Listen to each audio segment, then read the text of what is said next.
Hello, my name is Kelly Cannon, and this is the Salt Lake Tribune Daily Buzz, a video series where we bring you the important story of the day. Now, a record-breaking snowpack in the Wasatch Mountains has state and local leaders preparing for potential flooding from the spring runoff. Currently, there are around 27 inches of water in this year's snowpack. For some perspective, Utah had around 11 inches of water last year, and in 1983, when the spring runoff caused widespread flooding, there was only about 24 inches. With such an abundant snowpack, water managers and emergency officials throughout Utah agree. A slow warming spring is key to avoiding flooding. Ideally, what would happen is the temperatures in the mountains would warm to above freezing during the day, allowing the snow to melt into the valley's rivers and reservoirs, before dropping below freezing at night. The nightly freeze would slow the runoff and allow more of a drawn-out release of water over time. The worst-case scenario would be like what happened in 1983, where the temperatures stayed cold well into May before jumping into the summertime heat. For those of you who are unfamiliar, the 1983 flooding was devastating to most of Utah. State Street in Salt Lake City became a literal river with sandbags on both sidewalks. A mudslide consumed a town highway and railroad in Spanish Fork Canyon, as well as slides in Davis and San Pete counties. Now, Clint Meekum, the Salt Lake County's emergency management director, said that for an ideal spring runoff, rain and snow would also have to stop falling. So no matter how much preparation can be done, there are only so many safeguards that can be put into place. He said, quote, "We're literally kind of dependent on Mother Nature, on how she decides how she's going to get us into those summer months."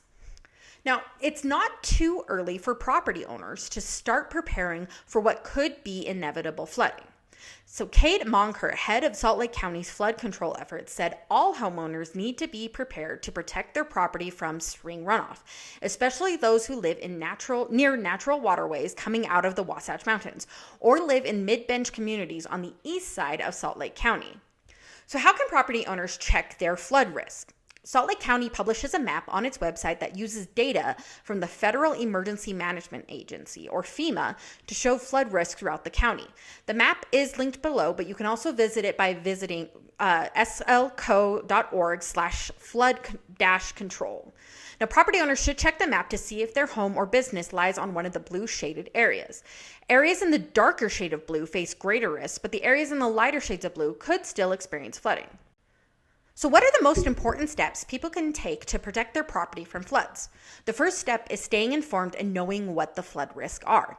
Talk to your neighbors who have lived in the area for a long time and learn what areas near you have experienced flooding in the past. Now, outside getting flood insurance, property owners can also use sandbags to protect their homes and businesses. Speaking of flood insurance, who should get it?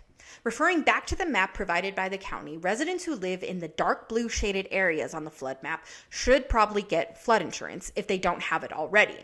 It typically takes about 30 days for flood insurance policy to take effect, so those arrangements should be made ASAP. You can learn more about flood insurance by visiting fema.gov/flood-insurance.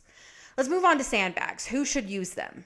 So those who live on the east side of Salt Lake County near creeks are most likely to benefit from sandbagging. Residents who live in a flood zone that is not immediately next to a creek could still benefit from them, but face a lower risk. Now, sandbags are available on a self-serve basis at the Salt Lake County Public Works Yard at 604 West 6960 South in Midvale. You must bring your own work gloves and shovel to fill the bags. The county provides up to 25 bags a day for each household. Additional sandbag locations can also be found in the link below. So fill the sandbags slightly more than halfway so the sand has room to redistribute itself inside the bag when it is laid flat. Do not dump old sandbags in rivers, creeks, streams, canals, ditches, gutters, or storm drains. So how should you place sandbags to protect your property? For those who live along a creek, sandbags can be placed along the waterways to prevent the water from spilling onto the property. Residents may also place sandbags in more targeted locations where the water may enter your home. Now, sandbags should be stacked between 1 to 3 feet high. Finally, how can residents protect their neighborhoods and other areas from flooding? Homeowners who live along creeks should not dump their yard debris or waste near a waterway. Don't store firewood or construction materials along banks. All of these can clog up drains and waterways, causing even worse flooding. Now, we want to hear from you guys. What are you guys doing to help prevent flood damage on your properties? Are you concerned about this flooding happening? Do you think it will happen inevitably no matter what we do? Comment below, or you can tweet us at SLTrib. Thank you guys so much for watching. We really do appreciate it. If you want this video or all of our videos as soon as they are live, be sure that you're subscribed. You can also find us on social medias at SLTrib on TikTok, on Instagram, and on Twitter. Thanks.